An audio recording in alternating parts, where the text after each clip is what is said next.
is up guys, and welcome back to another video. As you can tell by the title, today's video is going to be a what I eat in a week. So I'll be sharing with you guys everything I eat Monday through Sunday.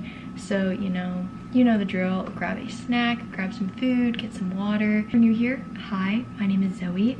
I'm 19 years old and I'm just passionate about making videos targeting food, my favorite things, art, reading, and just living life and enjoying every minute of it. So if that resonates with you, be sure to subscribe and click the bell icon so you know when I post videos.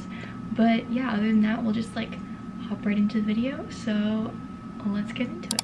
Okay, so I started this what I eat in a week on a Monday and with a warm bowl of oats. I honestly think I oscillate between 3 different breakfasts, and that is either oatmeal, pancakes, or smoothie bowls. And if I'm being honest, all of them are equally amazing. But I love topping my oats with strawberries, blueberries, peanut butter, lots of maple syrup, and lots of cinnamon. And yeah, this was very much enjoyed on Monday. And then after that, I really wanted to make something new in the kitchen, so I decided to try and make these cinnamon streusel muffins.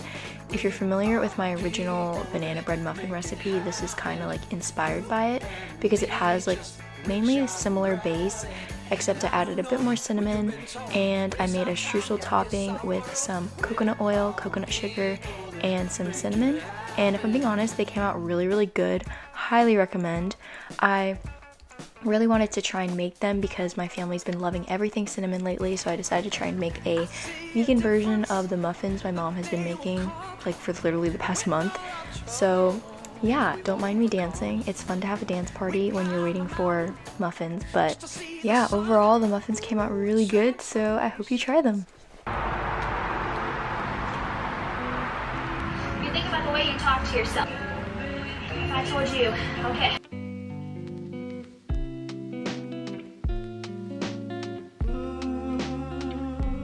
So as you can see, I did a quick workout, and after that I was working on a blog post for the frittata that I'm actually eating, which is actually really good.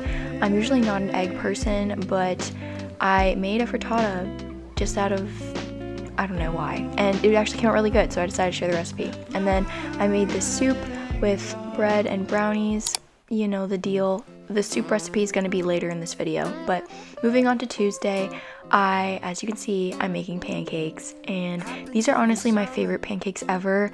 I've been asked if I have a specific pancake recipe, but I love the plant protein Birch Benders pancake mix. I literally just add water or almond milk to it, and they make the best pancakes ever. And yeah, and so after that, I still had like a sweet tooth, so for lunch I made like a protein smoothie bowl and topped it with my favorite chocolate granola. All these recipes, by the way, or most of them, I'm either including in this video or they're up on the blog, so you can definitely find my granola recipe on the blog, and I'm also making it again later in this video. But yeah, and then for dinner I had some vegan mac and cheese. I'll leave a recipe for this in the description box. It wasn't my favorite, but you know, I'll leave it anyway in case you want to try it. And I actually, for breakfast tomorrow, I wanted to make these baked protein oats. So I blended all those things together, and the next morning I am going to be baking them. But yeah, after I prepped that, I went on a walk with my family, and then I had one of these snickerdoodle cookies. I'll leave a link to the recipe I used, but that was my Tuesday. And then Wednesday I made the oats, and to be honest, they came out really good, I think, but oats for me are always like hit or miss. I'm not really much of an oats person, other than like the simple oatmeal that I'll make for breakfast sometimes. But I guess like if you are in love with oats and you want to try something new, these are definitely pretty good. And then I had some more granola, as you know, and a smoothie bowl. In case you didn't think I was gonna have a smoothie bowl today, I was. And yeah, I had this, and then my mom walked in and we ended up having this like really long conversation about spirituality and kind of like what it means, what the word like we are one means. Because I think sometimes people can say, oh, we're all one, but then sometimes I feel like that can fail to take into account the fact that the point of life is to not just accept that we're one, but to embrace all of our uniqueness and individuality. But anyway, for dinner that night, I made some more lentil veggie soup, which was really good because I was feeling really tired and fatigued that day, so really hit the spot. And then I had another one of my date brownies, which is also on the blog.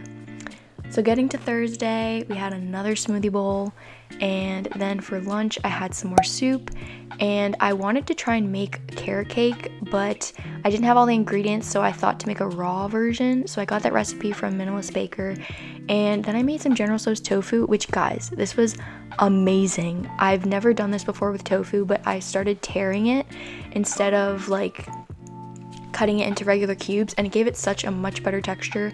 I'm gonna be having the recipe on the blog today, or whenever I upload this video, which is today probably. And then we had some more carrot cake, so I finally got to try it. It came out pretty good. Not my favorite dish. I'd much rather prefer like an actual carrot cake, but you know, it was good. So something I briefly want to talk about is the danger of comparison, and I know for many, myself included, comparison can be a deadly trap. Heck, I've lost track of how many times I've seen a picture portraying someone's life as perfect, and I've instantly started degrading my own life. But what I've come to learn is that life is subjective to the individual. There can be thousands of different meanings behind a photo or video, and everyone will interpret it differently. I can post a reel showing what I eat in a day, and people can comment saying, I'm eating too much, I'm eating too little, or this is so balanced and this is amazing. And someone can even post a picture in a bikini where they're posing and the light angles are perfect, and someone might think, wow, her body is perfect, I wish I had a body like that, without even realizing or taking into consideration the fact that 1, it is a photo on social media, so of course the person wants to look good. 2, a photo doesn't tell the whole story. And 3, the person you're comparing yourself to probably doesn't even look like that all of the time. I can't stress enough the importance of understanding that social media is just a highlight reel of people's lives. Forcing yourself to live to the same standard as someone's aesthetically pleasing Instagram feed is like forcing the leaves on a tree to stay green and never fade to orange and fall to the ground. It's just not realistic in the long run, and nor should it be. This topic has been really important to me lately because I think this message has been continuously relayed to me as I film this video, and there were days during this week where I felt like absolute crap and was in such a bad mood, and there were also days where I was so overwhelmed and couldn't stop crying as I went through the process of shedding the skin of all that no longer served me. And some of these days were really tough, but then there were also some days that were filled with so much joy and happiness that all those bad days seemed to fade away as if they were nothing but a dream. I guess if that's one positive thing I take away from these videos is that it's looking back on these days and seeing that, yeah, I may have had a bad day, but look, 3 days later was such an amazing day. These videos act as a reminder for me to keep moving forward, to not just drop everything and give up because you had one bad day, because you never know what awaits you tomorrow. Tomorrow could be the best day of your life, but if you remain dwelling on everything that went wrong today, you'll miss it. So getting back to the food, I wanted to make my double chocolate chip cookies, but I did not have chickpea brine, so I had to sub instead a flax egg, and if I'm being honest, they didn't come out as good, so yeah, but they were good regardless because, you know, a little ice cream fixes anything. The Trader Joe's ice cream, the coconut chocolate, is amazing, and I watched some Sabrina, and that was the end of my day, and that was the end of this What I Eat in a Week, guys. Okay guys, so that's going to wrap it up for this video. If you liked it, be sure to give it a thumbs up, but if you didn't like it, which that's completely fine, be sure to give it a thumbs down. But I hope all of you guys have a beautiful rest of your day, and know that I'm sending so much love and light to each and every single one of you. Just remember, this new year is a time to be there for yourself and to put yourself first this year and to really take care of yourself and embody your own voice and who you are, because you are a beautiful soul inside and out, and I see you, the world sees you, and you're valid, you have a purpose, and I'm so happy you're here. So I love you guys so much, and I will see you guys soon.